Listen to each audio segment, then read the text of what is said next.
What's up, guys? It's KB. Make sure you subscribe to the Underground Sports Philadelphia YouTube channel. Click the bell icon down below so you don't miss a single video from us. And thanks for tuning in to another video from Underground Sports Philadelphia. Now let's get into it. Philadelphia, baby, you're gonna love it. Best sports fans in the world. Actually, the worst, but that's what makes them the best. Do you want to say it again? Great start. I'll sip lightly on my water, just so everyone's aware. On that note, hello everyone. Welcome to another episode of F1 Underground Podcast. We're on episode 5, believe it or not.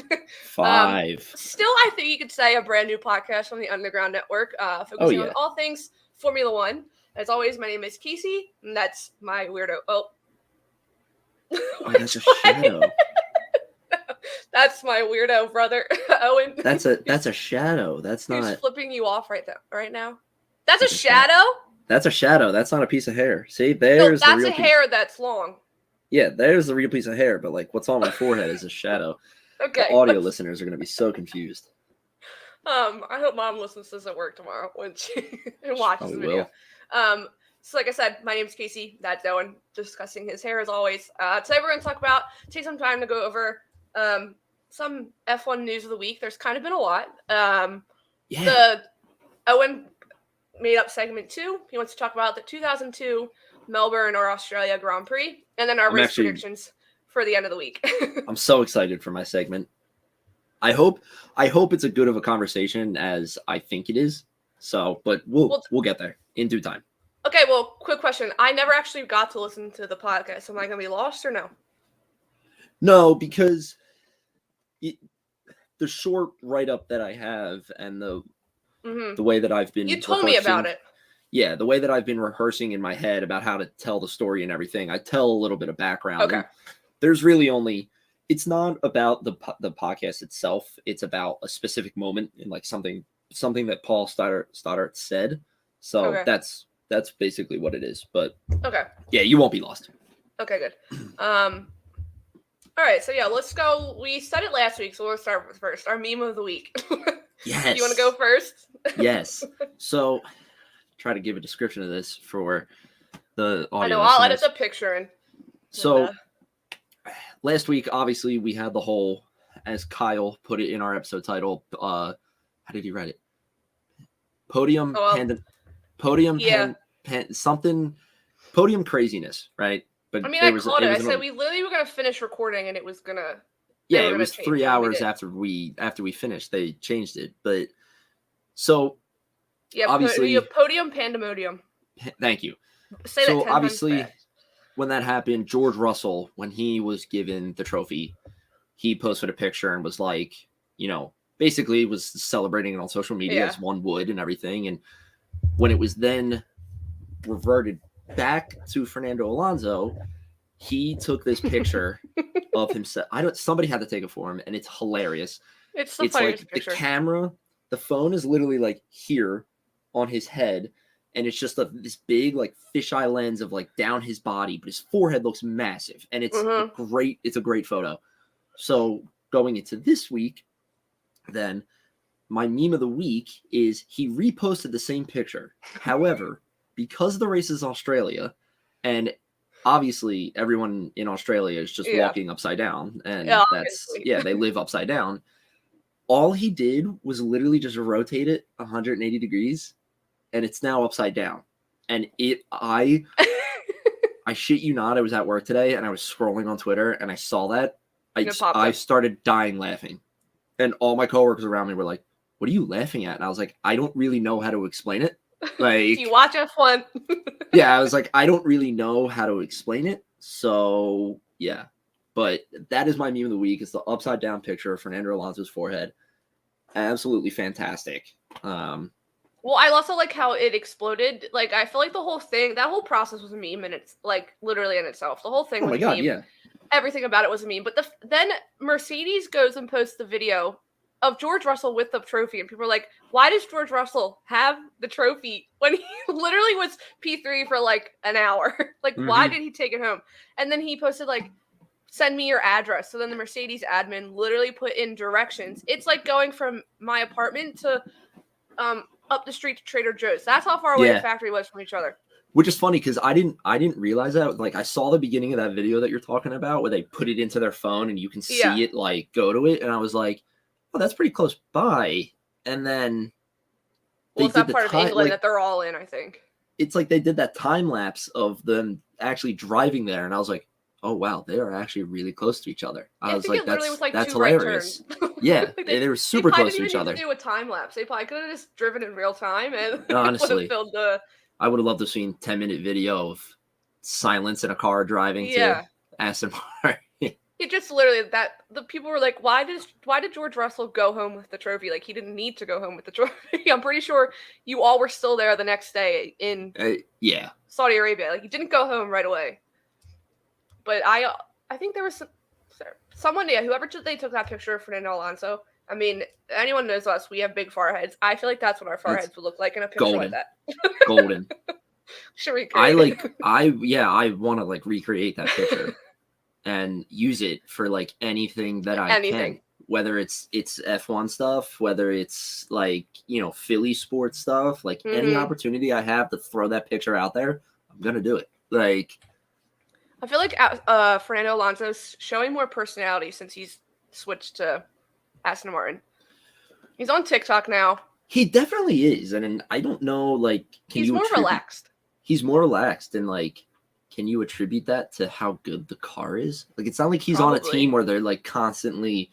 I take it with a grain of salt. It's only two races in. We obviously still have a lot of racing left, but like, that the whole season can switch up in a matter of weeks. But like, he's definitely more relaxed because of. He has a good car and everything, and he's confident in it. And I love to see the side of him, especially the side of his gigantic forehead. It's fantastic. His whole face, half the picture is his face. He has a 5-finger forehead. He literally has a 5-finger forehead. He does. And it's not like he's going bald. Like he has a good head of hair. So like it's not even like he has a receding hairline. He's just literally has that much. It's just that big of a forehead. He's got that much real estate on his forehead. My meme of the week, I don't really have a specific meme. You kind of hit on it already with how every team, if I see one more post about being an upside down meme, it's race week in Australia. I'm gonna lose my mind. I'm actually I'm over it. It's old. I don't need to see it again. I get it. When we're going to bed, they're waking up. It's fine. That's it. I have the one I did see was Alpines. And it looks really cool, but I feel like I'm only saying that too because I didn't see all the other ones. I'm actually I'm considering myself really lucky in that sense of like I didn't see everybody else doing the same joke. So when I saw Alpines, I was like, oh, that's really cool. And then that was it. And then like I think that's the photo that Alonso commented under. I think that's how I he did saw it. Yeah, but he tweeted either that one or Aston Martin's. I can't. Yeah, they didn't even need to like post. I think they posted Sunday maybe because it was a week out. All these memes, but like it's just like either the upside down font, like the pictures upside down. We should have we get it. We should have jumped in on it and posted our like race preview. That we post on our Instagram upside down. We should have hopped in on that way. Yeah, it's too late now.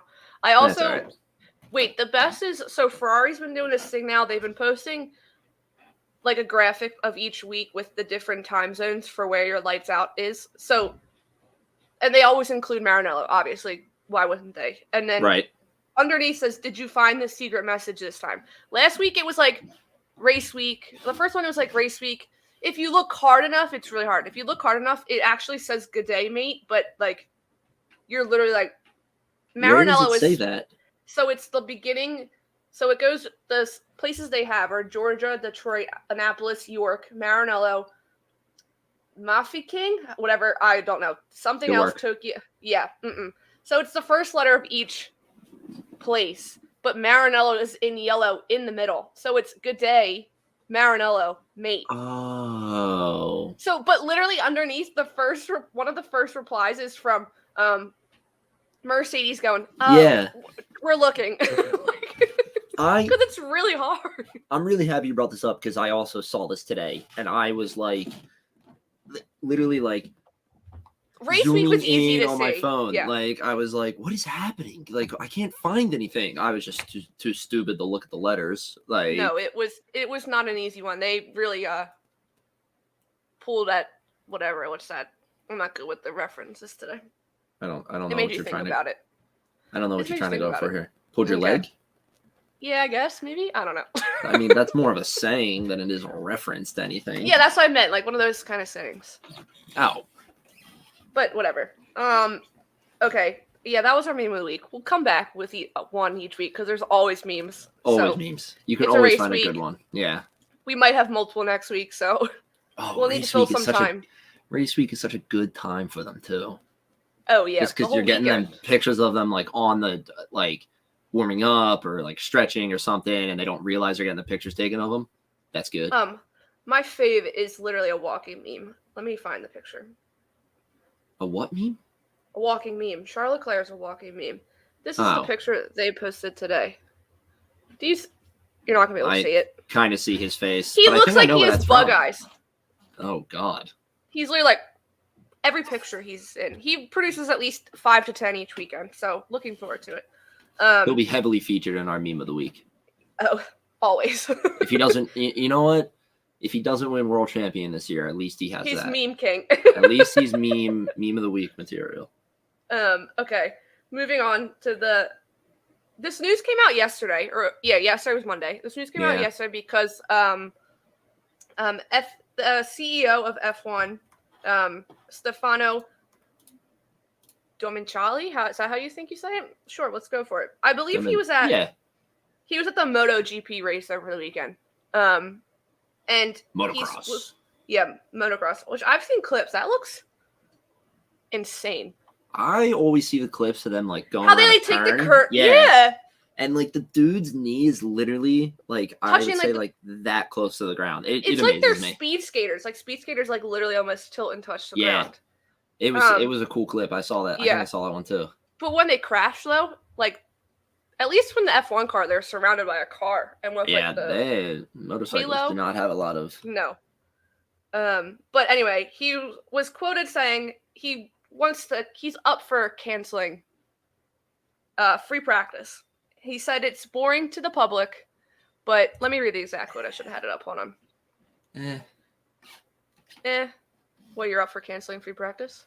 No, when he said it's boring. Yeah, he says I'm a supporter of the cancellation of free practice sessions, which are great use to the engineers, but that the public doesn't like. And people were like, "What the?" Like, it's not just practice for the engineers. If someone commented on our Instagram saying keep them, it gives the drivers and team members valuable experience pertaining to current track and weather conditions. Yeah. Exactly. That's exactly what it does. Yeah. It's like sending any professional athlete out there with no practice. Like, they're not going to perform. That is, I don't agree with that. I can see where he's coming from of like, cause like, I'll be honest, like when I watch a practice, like there are times where I find myself more consumed in stuff on my phone or like on my computer than when I'm watching practice. Cause I know that it's just practice. It's not qualifying or it's not the race, which is really, if you think of a race weekend, those are the big ticket items, qualifying and the race. So I get it, but like that time, like what you just said, and thank you to the person who commented on our picture about it, but like that's invaluable for the drivers. Like you're getting them, like they only race these tracks once a year. There's only so much sim work that you can do. Yeah, so it's like it's not the real car. Right, like that's the thing. Like when I want to go golfing, like I can go to the sim all I want. Yeah, but it's not the same thing as getting out on a course and actually going golfing. So it's like, that's stupid. I think that's a stupid take from him. I mean, that isn't.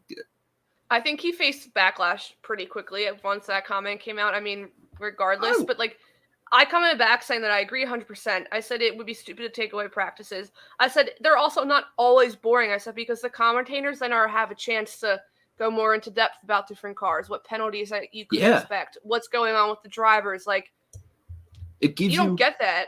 Yeah, you don't get The that in a race. race because they're doing the play-by-play of the race, Like I like when they're sending Ted down the pit lane during practice and he's getting up and right there at the cars. And you can hear from more than one team principal.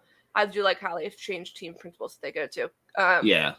So I think obviously it can be boring. If it's going to be raining, it can be boring. But it's also I can see them I think going they already to did two shorten practices, because we've 3 practice sessions, right? Yeah, then qualify. Because it's 2 on the first day, and then practice 3, qualifying, and then race. Yes. So all right, yeah, I could see you going to just 2 practice sessions, but the concept of having a practice session before the drivers get out there on their qualifying laps is crucial. I mean that's the thing. You're then gonna have qualifying then would be changed too, because the drivers, I can imagine, probably want 4 or 5 laps to get accustomed to the track. And then okay, so let's say you do 4 or 5 laps in a qualifying session to get accustomed to the track and everything. And then you do, your flying lap to get your time and everything.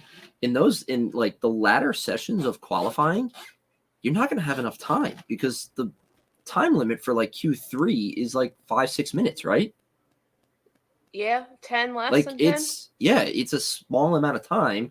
So okay, yeah, you can make the argument of all right, if they make into Q3, they've obviously driven the lap, driven the course a couple times, so maybe you don't need that many laps, but that just doesn't account for all the other things that could go wrong, i.e. the traffic, the instances we've had and everything, any crashes that happen, at best, or I don't even know if at best is the right way to say it, at most, take away 1 practice. If you're really that pissy about it, take away 1 practice. Leave it at minimum 2 sessions for the drivers to go out there, do what they need to do on the track, get accustomed to it, and then it's done. And then you get qualifying in the race. Their tires too. That's what they're using the practice for. Also to warm up the tires to get them ready. Yeah. I know they sometimes reuse the tires throughout the rest of the weekend to make sure they're warmed and stuff. So it's definitely. I think it was a stupid comment, but I saw someone say they're "What do you want to add in more sprint races?" You just want to give Max Verstappen more opportunity to win. More in opportunities 3 races. To get points. Yeah. I mean, I like sprint races, but I don't want to watch a sprint race every weekend. I'm not trying to watch a sprint race in Monaco because there's no sprint. No, the way that the sprint races work right now is they are we're going to switch up the format every once in a while to refresh it a little bit. That's their function right now. Keep them that way because I love it because that's the thing. You watch qualifying, you watch however many sessions of qualifying, and then it's sprint race. Switch it up a little bit, get you a little bit more excited. Saturday for the weekend. does have more action to it. Saturday's got a little bit more importance to it, because then you can get points in a sprint race. So it's wow, it's I get 2 race weekends in one, and then it's but I don't want to do that week in and week out, especially with the field that we currently have and how dominant Red Bull is, like you just said. Oh my God, it would literally Red Bull Aston Martin would be 1 and 2. They'd be winning half of the week, the season. Yeah. It's just that makes like I said, at most take away 1 practice if you're really that upset about it, and if you're really concerned about the public's viewing of practice and everything and thoughts on practice. Take away 1 session. You'll get backlash for it, but who cares? Yeah. I mean, but please don't remove anything in its entirety. Don't be practice wiped off the board, done. No. I also I looked ahead today to see what the weather was like in Australia for this weekend. So apparently Friday it could be raining. During one of the first, maybe both practices, but then it's gonna be overcast most of the weekend. But then apparently Sundays or qualies or Sundays, weather what's it called? What am I trying to say? I don't know. The weather. No, the weather elements are going to be exactly the same how it was during practice. So if you're getting rid of a practice when the weather is literally what quali and the race are going to look like, you're taking away a pretty good simulation on how the race could go, what times could look like, what tires to use. Yeah. It's stupid. Yeah, very stupid. Very stupid. But I can't see that going through at all. So no way. No. That's a pipe dream for him. Yeah, he's just talking. I feel like he was just there at MotoGP and needed to say something. So. Yeah. Let me create some buzz around Formula One this weekend. He's like, it's been kind of quiet. Meanwhile, it has not been kind of quiet, but well, why hasn't it been quiet? What? I said, why hasn't it been? Why has it not been quiet? Segue into our next topic. Okay. Well, no. One thing it has not been quiet because McLaren made some pretty decent sized changes. Yeah, they did. late last week. I think it was near the end of the week when they posted these changes. So I have the most notable change is that James Key is leaving. He's out. He's gone. Yep. Peace out. Gonzo. See you later. Get out of here. He's gone. They're moving away from a single executive technical director role. That one that just oversees everything. Instead, I'm reading right from McLaren, so this is straight from their website. Instead, it will be introducing a Formula One technical executive team comprising of 3 new specialized technical director roles reporting directly to team principal Andrea Stella. James Key, executive technical director, has left the team as a part of the restructure. But I think the most notable one, where's his name? They have someone coming back. They have also someone coming from Aston Martin. Yeah, they stole someone today. I saw that. I mean, they didn't steal someone, but they stole someone. Hold on, I just literally lost my train of thought. I swear they took someone that's been with Ferrari for a really long time. Oh, yes, okay. They're delighted to welcome David Sanchez back to the team to complete an experienced and highly specialized technical executive team. And he was with Ferrari for the past few years, or for a while, so. Yeah, for car concept and performance. Yeah. I knew, I was like, what the hell did the... But I mean, yeah, obviously some major changes. They also signed a new, I saw today they signed a new sponsor, so they now have like 41 sponsors. How many sponsors do you need? 47. How many sponsors do you need? And you know what 0 points. You know what my favorite part of that picture was? What? I don't know. Was it you who tweeted that out? That picture? It was the graphic. And it looked like a bar graph of all the sponsors. So you have McLaren at the top at 47, and all the way down at the bottom you have Haas at 14. And I wanted to tweet it out with like a picture of Gunther Steiner so bad and be like, Gunther doesn't need anybody's money. Like, no, he doesn't. He doesn't need anybody's money. Because he's Gene Haas, like a staple in racing world. They also have Chipotle Haas, so. They do have Chipotle, that's right. But yeah, I was like, how many sponsors do you need? Are you just going to keep that rotating Kindle technology with different ads over and over and over again? It's just never going to stop. Which, let me make it perfectly clear, nobody can see. No! Nobody can see it. It's on like the top part of like near where the drivers sit. The only person who's seeing it is Piastri and Norris. Because it's here's their cockpit. It's right here. Like, right, like it's not even like when they come next to them, like when they're in the pit lane getting ready or something. Like it's unless the camera's over top, that's when you're seeing it. But like even then, you don't see it that well because you got the pit crew leaning over the car and everything. Yeah. Like, I get the best. I'm calling it now. The best time you'll see it is Drive to Survive next year. If they do an intro with McLaren, know how they do the intro is the overhead shot of the pit crew. I guarantee you that's the best time you're going to see it. That's the best part of Drive to Survive. It is cool. I do love that because you get a sense of how quick that pit crew works, and it's cool to kind of see the whole picture of it happening at one moment instead of like edited shots of just like one wheel coming off or something. Like obviously that they all do it at the same time, but yeah, I love those intros. But I guarantee you that's the best time you're going to see that sponsorship, and it probably still won't even be that good. No, because it's literally, I think it's black. The screen underneath is black with white words, and it's also like a Kindle technology. So it's not like a TV screen. It's not bright. It's not high def. No, wait, hold on. Let me scroll back. McLaren needs the NHL technology where they're rotating the boards on the broadcast. Yeah. How the ads on the boards changed in the broadcast. The McLaren car is orange this lap, and now it's red for Taco Bell. Well, did you see the thing? Lando has begged Zach Brown to bring back their silver livery for McLaren. I have seen that. Yeah, I would I'm like with that. Lando. That'd be sick. I would like that, especially since Mercedes isn't silver anymore. Like No. you wouldn't have like two identical cars on the track. Like if McLaren brought back the silver, I would be down with that. Yeah. Before I move on to the next one, did you see earlier this week? So the past 2 races, Ferrari's registered the fastest pit stop. Did you see that? Yes. Yeah. So I retweeted it and I said, this is like not merging sports. This is like any season the Flyers have been bad, okay, all the time, and celebrate they're the best at face-offs. Yep, because that is literally doesn't mean anything. 100% correct. Guys, we're the quickest at pit stops. Okay, well, it doesn't mean anything if your car doesn't cross the finish line. Like, yeah, that's because I saw a picture. One of the pit group for Ferrari has what's his name from Cars? Guido. Tattooed. Yeah. Is it Guido? Yeah. Luigi. No, I thought not Luigi. Oh, Luigi's the yellow car. Yeah. And Luigi's yellow. Guido's the blue. The pit stop. That's what Ferrari actually needs. Yeah. To be in charge. Pit stop. Pit stop. I'm gonna watch that movie. I haven't watched it in a while. Great movie. Moving on. I don't know if you saw this. So the technical directive 39. I just pulled up an article. I meant to add one to our little outline.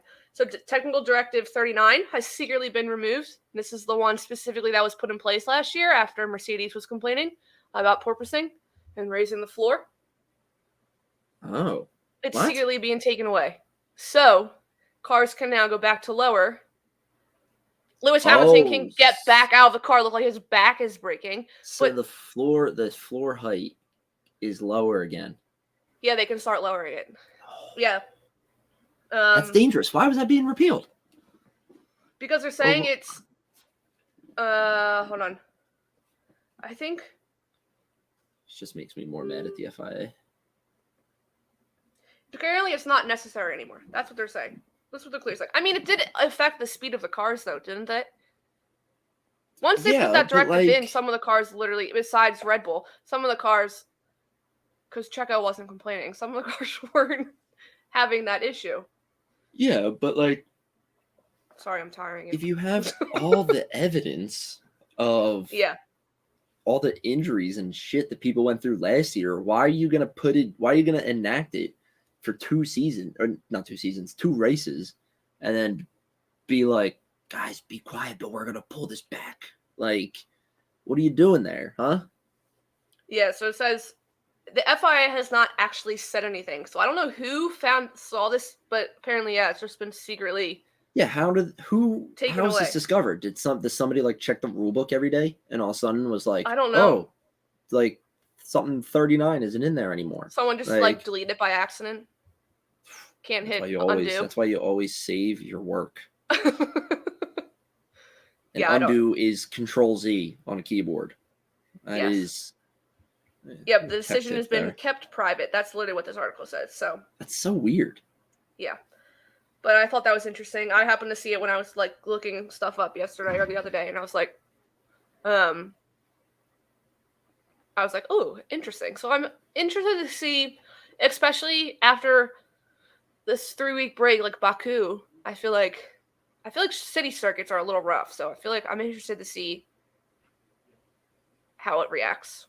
Yeah, I'd be interested to see if especially because like the 3-week break is going to be the biggest time frame for any changes to be made. So I feel like that's when we'll see. Although a lot of teams are saying they're going to have upgrades like by Imola, but that's after Miami, and I think. You have to know that if the public is aware of it, then teams are aware of it. Like the rule being changed secretly. Like if we know about it, then the teams know about it. So it's not like they could definitely act on it. But like again, like if I'm Toto Wolff and I'm thinking about this and I'm like, okay, yes, our cars haven't been up to snuff this year compared to they were, previous years, but like I wouldn't want to put like Lewis through that again. Like I wouldn't be like, guys, lower the floor right now. Like I don't care if it calls porpoising. Like we're gonna or we're slow. We're slow. We need to speed it up. This is the best way to do it. Like if I'm him or if I'm other teams, I'm taking a look back at last year, realizing how much pain other drivers and everything have been in, and then moving forward from there. Yeah. Like being like, this is a last resort only. If we are not getting faster by doing other things, this is a last resort. Like, yeah, that's weird to me that it was secretly wiped out. I don't like that. No, like, I'm interested to see if they talk about it this weekend, because, like, obviously it was such a major issue last year. I mean, they had literally almost a whole episode on it on Drive to Survive. So, yeah. Like, yeah, I don't know. It should be interesting. That's odd to me. And then, yeah, so that's all I wanted to touch on that. And then one other thing, didn't add this in. So did you see the Red Bull videos that they released with Daniel Ricciardo driving through, like, the Australian outback in the Red Bull car? Was that the one where he was on a bridge and then there was either a helicopter desert. or a plane flying over him? Yeah, I saw that clip, but I didn't see the full video. So there's another clip of him, like, it looks like he's in the desert driving, and, like, obviously with the car, it's, like, creating a bunch of dust. So it's come out. It's not Daniel Ricciardo. What? It's Liam Lawson. It's Liam Lawson, the other third driver, the real reserve driver. Like, apparently apparently when they filmed that, Red Bull posted something, whatever, I can't think of what it was actually called, like the event, that it was during their car launch. Daniel Ricciardo is in New York. Liam Lawson was not. He was in Australia filming these videos. And then if you look at the video of him getting into the car, it's not Daniel Ricciardo. He's too short. Yeah, he's way too short. Yeah. But they're making him wear a Daniel Ricciardo helmet. I was going to say, were they trying to pose, like, when they posted the video, did they say, like, watch Daniel Ricciardo do this? Because it's his home race, even though he's not racing. Yeah. Like, he's going to be there this weekend the first time with Red Bull. But, like, yeah, people are like, they're like, credit to Liam Lawson because his driving is sick in this, but it's clearly not Daniel Ricciardo. Why? See, like, that's stupid. I thought that was funny. Yeah. But I wanted to add that. I thought you would think it was funny. But moving on. So you saw the picture. Did you see the picture of Lando and Lewis golfing together? Of course I did. So I saw the clip. Lando was streaming on Twitch like he does all the time, and he was talking about it. And he just got back, so the picture wasn't out yet. So he's like, Max, his friend Max, he's like, can you believe who I golfed with today? And he's like, yeah, did you go together? So apparently Lando was there, and Lewis showed up with someone else, and Lando was like, oh, you just want to join? And Lewis was like, yeah, sure, why not? So he just like randomly joined in, because like who would have thought those two would be hanging out outside of a race together? that's a weird combo, and that the situation of them running into each other and just kind of being like, oh, like, come hang out with me because I know we do the same sport, but I know we're not really friends. Yeah. Like, that makes complete sense. Like, but like Lando wasn't hinting at who he golfed with at all during the stream. So when the picture came out, people were like, that's who he was talking about. Because like his friend was like, what was his handicap? And I can't remember exactly what the number was, but I don't think it was actually that bad. But because Lando, I mean, golfs all the time. I've seen Lando's he's a big golfer. Yeah. But I asked you this question the other day. I'm going to ask you now.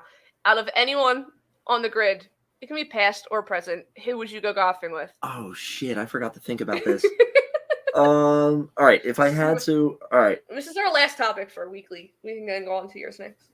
If I had to pick, is it one person? Am I picking one person? No, you could do a whole party. You don't like golfing with just one other person because you get randos. That's even worse. All right. So definitely right off the bat. Right off the bat, I would have to say Daniel Ricciardo. I feel like he would bring like his normal energy levels to it, and he would be a blast to have on the course and would definitely make it a more fun vibe. I feel like he'd be like you're golfing with Happy Gilmore, because I feel like he would just be drunk. He would be drunk and he would be cracking jokes the entire time. Like I wouldn't be able to swing properly because he's making me laugh as I'm up on the tee box. All right. Daniel Ricciardo. I laugh enough. I would laugh so much if I was in his presence. Daniel Ricciardo. Gunther Steiner, just because it's Gunther.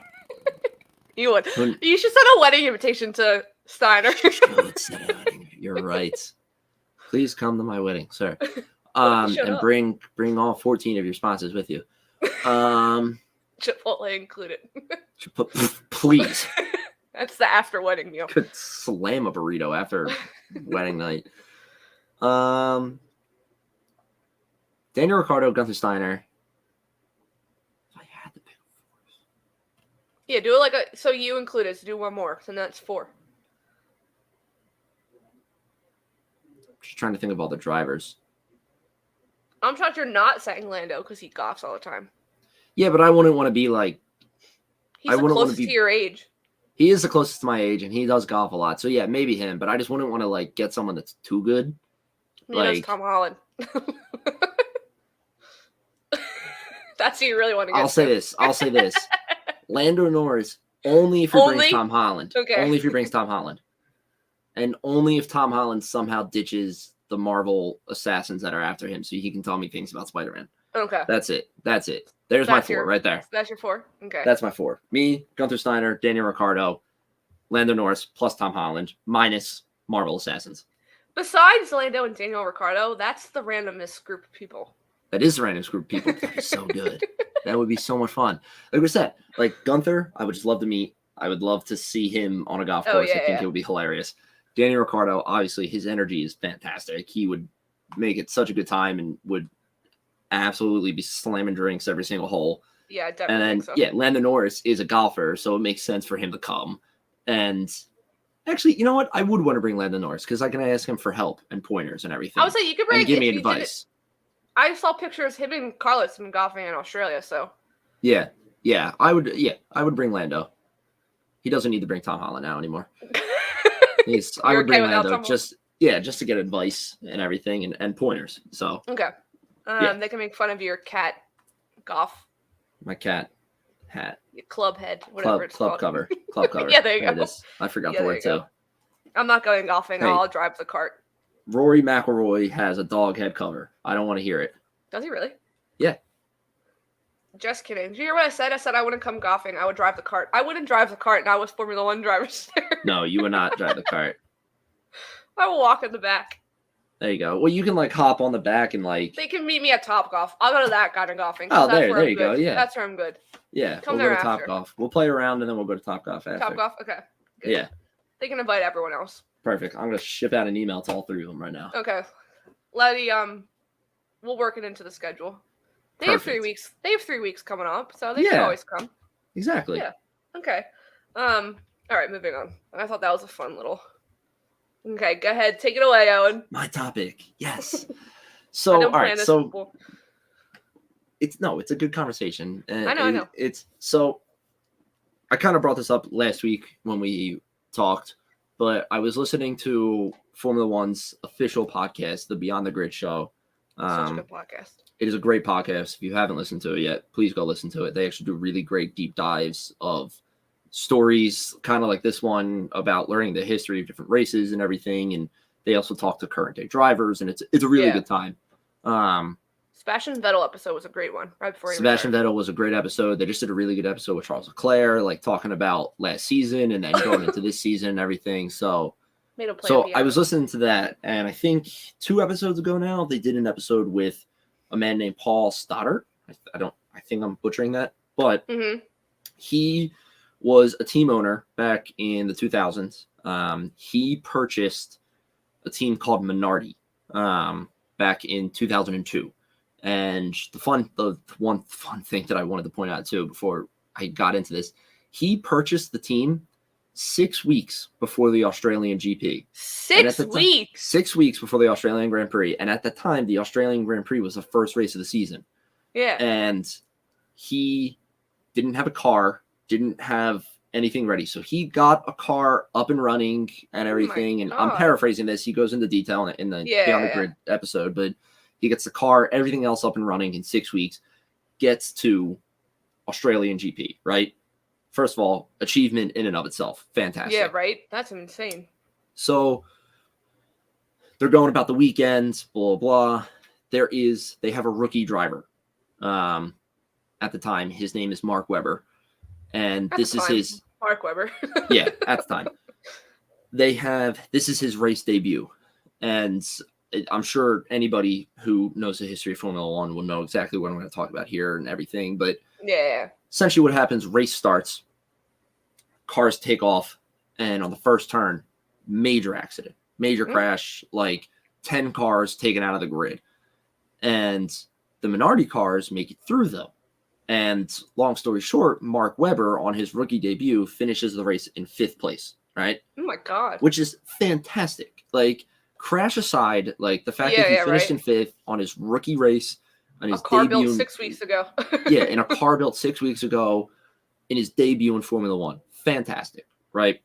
So they start celebrating. Obviously, he didn't make the podium, right? Mm-hmm. And as I'm listening Close to enough. this, Paul Stoddart had said a funny little detail that I liked, that Minardi was never really like a great team when he bought it. They kind of reminds me of like the Williams of that era, you know, like kind of like upper end of the, or like upper end of like the back tier, the backfield. You know, kind of does good here and there and everything, but nothing special. Nothing Red Bull or Aston Martin-esque.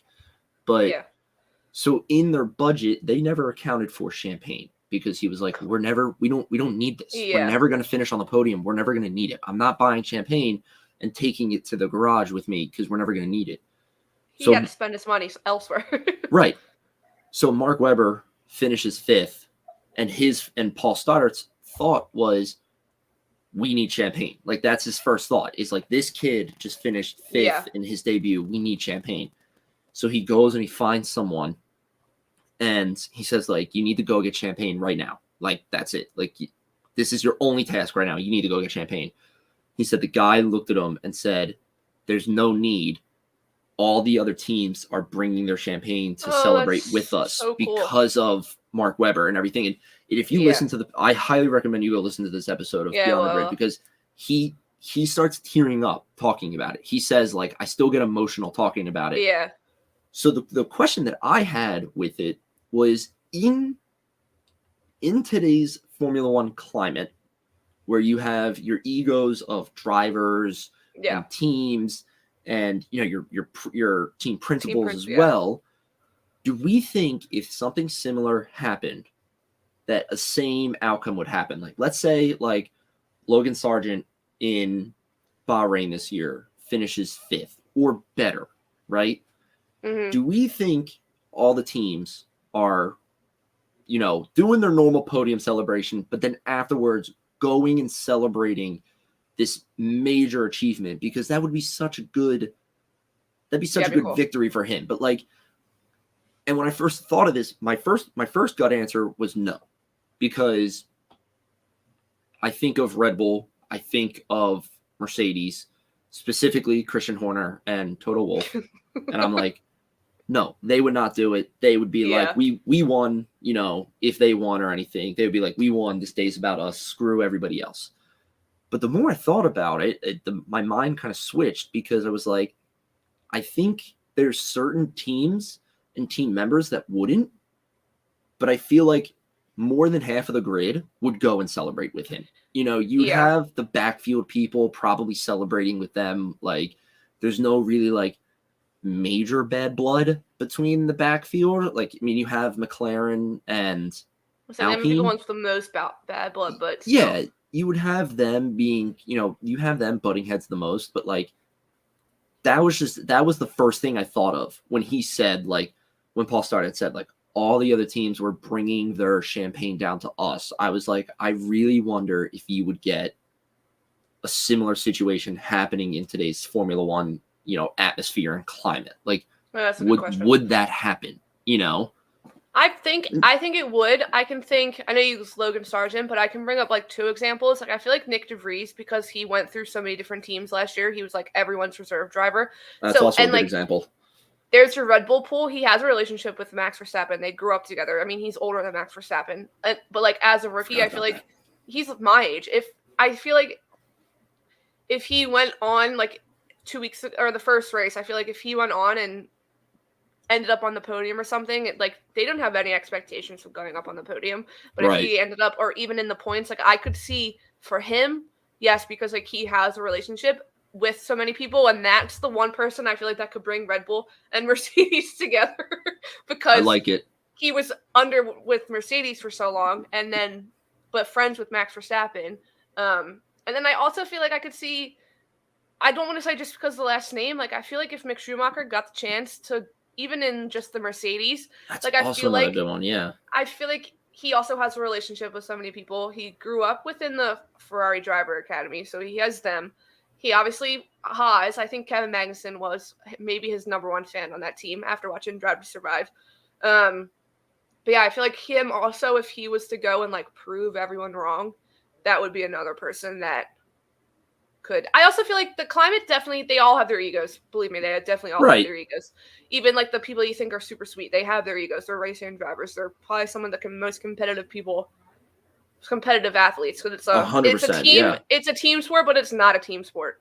I feel like last year when you saw them all go out to eat with Sebastian Vettel's last race, like when's the last, besides their like mandatory team meeting or pre-race meetings, when are they ever all together in one room? That's true. Like, when are they all together at one time? So I feel like, I mean, he was also I think everyone liked him. I don't think there was one person on the grid that did not like Sebastian Vettel. Right. And stuff, but like, I feel like that maybe helps. But yeah, I think I could see it happening. But definitely, I think it depends on who. That's what I was thinking, because like I was trying to go through, all the different people, and I was trying to think of a comparison that I could to like Mark Webber and like make it like try to get as close as I could to like a 1-to-1 comparison. But like going through the rookies this year, there's Logan Sargent, Nick DeVries, Oscar Piastri, and it's just like, to me, like Piastri, he wouldn't get it. Like I don't think he would get it at all, because to me he just doesn't. He seems very reserved. In things I've seen, he seems reserved. He seemed very reserved, and also, like, I just feel like because of the whole drama with him and Alpine and everything, there's kind of a bad taste in everybody's mouth about him. Yeah. So, like, to me, like, when I first thought of him, I was like, okay, no, he wouldn't get it. Logan, like, Nick DeVries, I didn't think of, his Red Bull connection with Max Verstappen and everything and all that, and so I definitely agree. I think he because he was with Mercedes, but then he drove for Alex Albon last year and like placed in the points. So like, I think he probably would be the best. But yeah, I think it's definitely. I don't think Logan Sargent. I don't think so, because I really honestly feel like he's on the grid because he's an American and there's more American races. But that's another thing. That's a good point. Yeah. But yeah, I think I could see. I'm definitely, not Oscar Piastri. He left too big of a right. He left too big. Yeah, sour taste in everybody's mouths. Yeah. With like, even if it wasn't his fault, like the whole McLaren Alpine type deal, like they may not like each other already, but McLaren and Alpine definitely don't like each other, so they're not going to be celebrating that other driver's success. Right. Yeah. Exactly. And then there's going to be teams, kind of like association with Alpine. They're going to be like, well, Alpine doesn't like them, so we don't like them, and also like Zach Brown, not the most likable guy on the grid. No, so, I think he is the true villain of Formula One. Like, forget Christian Horner, I think it's Zach Brown. Right. And it's like, even if like I could be way off base here, and like all the team principals could like love Zach Brown, right? I don't think you're off. I don't think I'm that far off, but let's say I am. Like, I just don't think like McLaren has that like I think of like, this is going to sound funny when I say it, but hear me out. Like Williams, when I think of Williams, I feel like they almost have like almost like a baby brother-esque vibe to everybody. Like everybody's like, Williams is just there. Like McLaren to me is like, okay, you're there, but like you're there being annoying. They should hold their own. Right. Like, McLaren's there being like, we're top dog, like, blah, blah, blah. And it's like, no, you're not. Shut up. Like, Williams is just there. Like, so, like, that's why I thought of Logan Sargent, was like, he seems like the most neutral person. Yeah. But I do also agree with what you're saying in terms of, like, he might also just be on the grid because Formula One wanted an American driver to gather, to, harness this drive to survive rage and bring them into actually watching the races and, like, bring American people into watching the races and whatnot. So, but like, I think you're right. Like Nick DeVries, I think if he went out there and he placed like P3 a race, like I could 100% see all the teams kind of gathering around and like celebrating that, Yeah, I could see it, because I feel like people were happy for him last year after, with how well he did. You even had like the commentators were like praising him. So I feel like he's definitely a likable guy. I also, going back to your Zach Brown, because it's not even what he just did with Oscar Piastri, it's how he handled Daniel Ricciardo. So I feel like you have Daniel Ricciardo Yeah. fans that aren't McLaren fans, that they're also relishing in their disasters every weekend. Wasn't even thinking of that, like the whole Daniel Ricciardo situation. But yeah, I think Nick de Vries and Mick Schumacher might be. I like those. Out of rookie/reserves, but then going back to like, I could see it happening for Alex Albon. I feel like he's just an extremely likable person. I know you said Williams like the little brother team, but he like as an established driver, like he was so close with Red Bull, and he got like.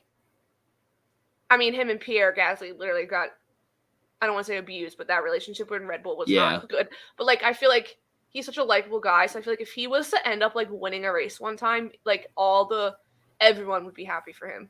Yeah. Yeah, I can see that too. I thought of it, and like I said, the conversation on Beyond the Grid is fantastic. Yeah, and it's such a nice, interesting piece of history to, like, learn and everything. Like, I used F1 TV, and I went back and rewatched the race, the 2002 Australian GP. So it's like you could see it.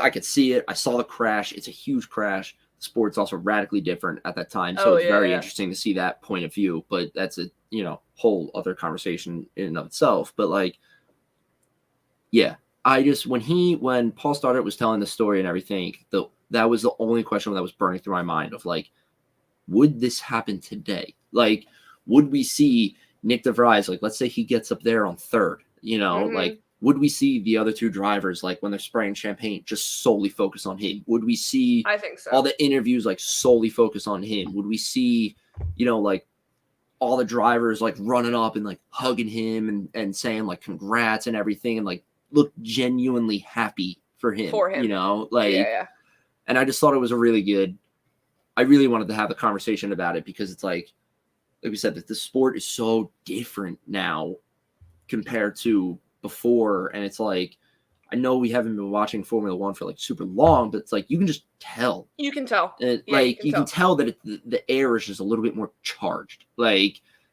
things are ready to pop a little bit sooner than they were before. So within teams also. Yes. Also within teams. That's also another. That is a whole other topic. Episode. We have weeks to kill with no race content, so we can go into that. But yeah, I think it would definitely happen in today's F1. That's a cool thing to think about, but I think that would happen. I also feel like how you said, would they be spraying? I mean, I've seen clips of Max Verstappen when like Lewis Hamilton's up there. He may respect him, but he's not his number one fan. Like, he's not spraying Lewis Hamilton with champagne. But when Charles Leclerc finally won last year in Austria after weeks of literal hell, he's spraying him with the champagne. So like, when Max Verstappen respects the person, and I know I have a feeling he respects Nick de Vries, he would totally be celebrating him more than even if like Max Verstappen's on the podium in first and de Vries is in third. Yeah, I think it definitely would happen. So good topic, though. Here's to Nick de Vries getting third or fifth. I mean, I didn't write down my prediction, so Nick de Vries. That'd be really good, actually. And not to go into, because I see that team eventually came AlphaTauri, so I didn't actually see that and before. Yes, so that team, I did a little more history on that team. That team was eventually sold in 2006, I think, to Red Bull, and it was something first before it was AlphaTauri. Was it Toro Rosso? Yeah. And then it became AlphaTauri and everything. So I thought that was interesting. He also Paul Stoddart talks about Fernando Alonso a lot. Yeah, he raced for them. I saw it the other day. He was a racer for them, and he was a test driver as well, I think for them. So he talks about him and how he sees like a world champion in Fernando Alonso and everything. So how he still has it. He does also tell this. I just want to talk about this. He does tell a funny story about Max Verstappen too, because he says that because Jos Verstappen had ties to Minardi as well, and I can't remember what it was, probably driver, but yeah, his dad drove for a little bit. That's how he knows Schumacher. There was like a thing, like an event they went to, and it was like right at the cusp of when F1 simulators were coming out. So they had simulators at the thing, and like an 8-year-old Max Verstappen raced Jos Verstappen and like beat him. It crushed him. And Paul Stoddart was like, "Oh, this kid, like this kid's something else. Like, did you not see the people posting? So after last week, literally, I think he was home by Monday night or something, and by like Wednesday, he did 8 sim races and was like, literally, he was just on his sim for. That's he insane. Literally eats, sleeps, and breathes racing Max Verstappen. Wait, sorry, I'm just thinking this too now. Because we're talking about him being home and doing sim racing. I saw a picture on Twitter today. Oh, with his trophy on the Red Bull fridge? Yes, and the comment on Twitter was like, yeah. he was like, I think Max Verstappen racing online at home with his world champion trophy on a Red Bull fridge in the back corner of his stream, like it's nothing, is like the biggest flex of 2023 so far. And I was like, I opened up the picture, I'm like, yeah, it's pretty cool actually. Like, imagine you're just like, you're driving, all of a sudden you're like, there's my real trophy. There's my world championship trophy. No, yeah. I also, have you ever seen the picture from behind, like from behind? Like someone took the picture, like his. Obviously, he probably lives in a mansion in Monaco or like a high-rise penthouse apartment.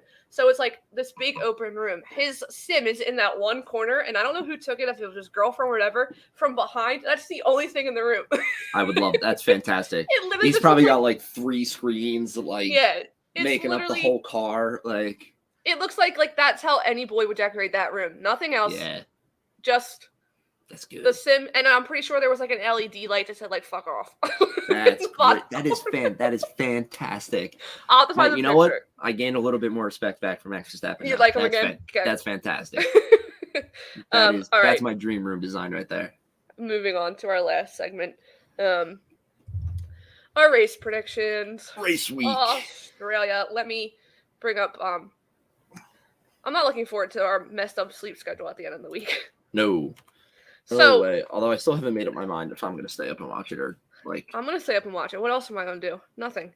So obviously Australia, 14 turns, 58 laps. Practice 1. So this is East Coast time. It's a little strange. Practice 1 is March 30th at 9:30 p.m. to 10:30 p.m. So that's Thursday night here is 9:30 p.m. to 10:30 p.m. Practice 2. Not that soon after March 31st at 1 a.m. to 2 a.m. Not brutal. Staying up, it's practice. Yeah. And then practice 3 later on Friday night, 9:30 p.m. to 10:30 p.m. Also doable. Yeah. Qualifying April 1st, 1 a.m. to 2 a.m. I haven't decided.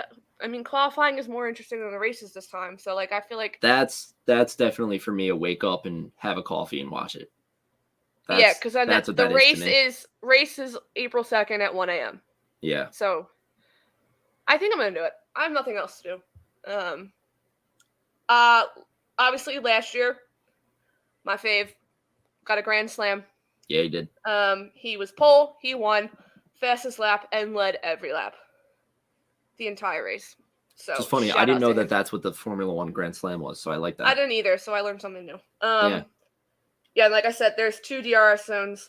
It's a pretty normal looking track. Like, it's not anything crazy. It's pretty spread out.